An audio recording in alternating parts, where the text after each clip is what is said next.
स्वागत है। आज हम धर्मवीर भारती के कालजयी उपन्यास गुनाहों का देवता पर थोड़ी गहराई से बात कर रहे हैं। जी हाँ।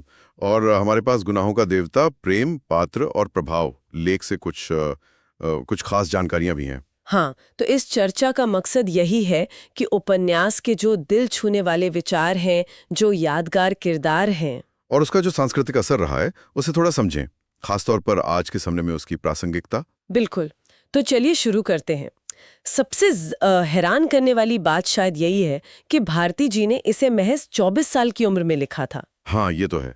सोचे, इतनी कम उम्र और भावनाओं की इतनी गहरी पकड़। इसे प्रेम की महाभारत भी कहते हैं ना। सही कहा। और ये महाभारत वाली बात बहुत कुछ कहती है। ये सिर्फ एक प्रेम कहानी नहीं है। नहीं, बिल्कुल नहीं।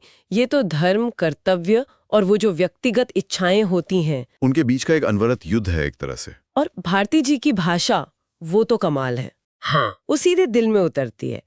जैसे उपन्यास की एक पंक्ति है, प्रेम जब व्यक्ति के कर्तव्य और आत्मा से टकराता है तो वो सबसे बड़ा संघर्ष बन जाता है। उफ, क्या बात है।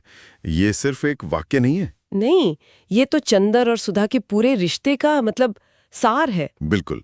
उस जमाने का जो सामाजिक दबाव था और जो युवाओं की अपनी चाहतें थीं, उसकी कश्मकश है इसमें। और ये टकराव सिर्फ बाहरी नहीं है, अंदरूनी भी है। हाँ, भारती जी यही दिखाते हैं कि कैसे समाज के नियम इंसान की अपनी नैतिकता से, आत्मा की आवाज से लड़ते हैं। और एक और पंक्ति है जो उतनी असरदार है, जब प्रेम मौन हो जाता है तब वह सबसे अधिक बोलता है। बिल्कुल, ये खामोशी, ये जो अनकहे एहसास हैं, वही तो इस उपन्यास की जान है ना।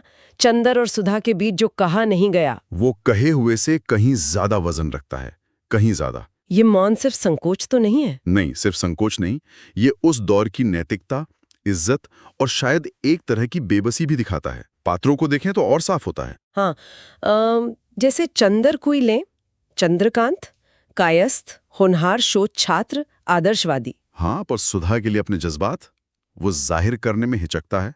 वो आदर्शवाद और डर के बीच फंसा है। और उसकी वो आत्मग्लानि, वो उसे धीरे धीरे खत्म कर देती है। बिल्कुल। और फिर सुधा है, डॉक्टर शुक्ला की बेटी, पढ़ी लिखी, समझदार, संवेदनशील। वो चंदर की खामोशी समझती है, उसके पीछे का प्यार भी। हाँ, लेकिन पिता का सम्मान, समाज की रस्में, उनके आगे वो अपनी ख्वाहिशों की जैसे बलि चढ़ा देती है। उसका समर्पण पवित्र है पर दुखद भी बहुत है। और यहाँ दिलचस्प यह है कि डॉक्टर शुक्ला, जो चंदर की गुरु हैं, सुधा के पिता, वो भी इस रिश्ते की नजाकत को या तो समझ नहीं पाते या शायद अनदेखा कर देते हैं। हाँ, कह सकते हैं। वो उस वक्त के सामाजिक ढांचे का प्रतिनिधित्व करते हैं।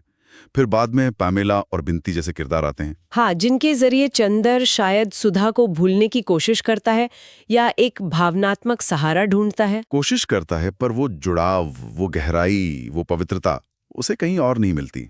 तो क्या इसका मतलब ये है कि हर पात्र अपनी जगह सही होकर भी हालात का शिकार हो जाता है? यही है वो महाभारत वाली बात। हाँ, काफी हद तक। कोई एक विलन नहीं है इस कहानी में। सही का। हर कोई अपने उसूलों पर चलने की कोशिश कर रहा है, पर उनके फैसले, समाज का दबाव और शायद थोड़ी किस्मत उन्हें दुखद अंत की ओर ले जाती है। बिल्कुल। सही इरादे भी गलत नतीजों तक पहुंचा सकते हैं। यही इस कहानी की ट्रेजेडी है। इतना भावनात्मक उपन्यास, इतना गहरा, क्या इसे कभी पर्दे पर उतारने की कोशिश हुई? कामयाब कोशिश? कोशिशें तो हुई। एक टीवी सीरियल का जिक्र आता है, सरगम की सधार लागिनी। अच्छा। हाँ, पर कहा जाता है कि वो उपन्यास की रूह को, पात्रों के अंदर के द्वंद्व को, उस खामोशी के दर्द को पकड़ नहीं पाया। और फिल्म बनाने की बातें भी थी शायद। हाँ, बातें तो हवा में रहीं, पर कभी बनी नहीं, शायद बन भी नहीं सकती। क्यों? ऐसा क्यों लगता है? शायद इसलिए कि कुछ कहानियों का जादू सिर्फ शब्दों में कैद होता है, खासकर जब कहानी का बड़ा हिस्सा अनकहे संवादों पर, भीतरी कश्मकश पर, मौन पर टिका हो। हाँ, उस अंदरूनी दुनिया को विजुअली दिखाना, ये तो एक बड़ी चुनौती है। बहुत बड़ी चुनौती। इसीलिए आज भी इतनी पढ़ी जाती है। 20वीं सदी के सबसे लोकप्रिय हिंदी उपन्यासों में से एक है ये। इसका असर सिर्फ बिक्री के आंकड़ों में नहीं है ना? नहीं, बिल्कुल नहीं। इसका असर इस बात में है कि इसने कैसे एक पूरी पीढ़ी के लिए प्रेम, नैतिकता, त्याग, इन सब की परिभाषा को प्रभावित किया। हाँ, मैंने सुना है ये कॉलेज स्टूडेंट्स के बीच एक तरह का कल्ट क्लासिक बन गया था। बिल्कुल। इसने शायद पहली बार हिंदी साहित्य में इतने खुले तौर पर युवा मन की उलझनों को और सामाजिक बंधनों के बीच के तनाव को दिखाया। इसने एक बातचीत शुरू की। हाँ, एक संवाद शुरू किया, लोगों को सोचने पर मजबूर किया कि क्या प्रेम हमेशा सामाजिक नियमों के दायरे में ही पनप सकता है। और इसकी लोकप्रियता का एक कारण शायद ये भी है कि ये आज भी उन सवालों से जूझता है जो युवाओं के मन में उठते हैं। बिल्कुल सही।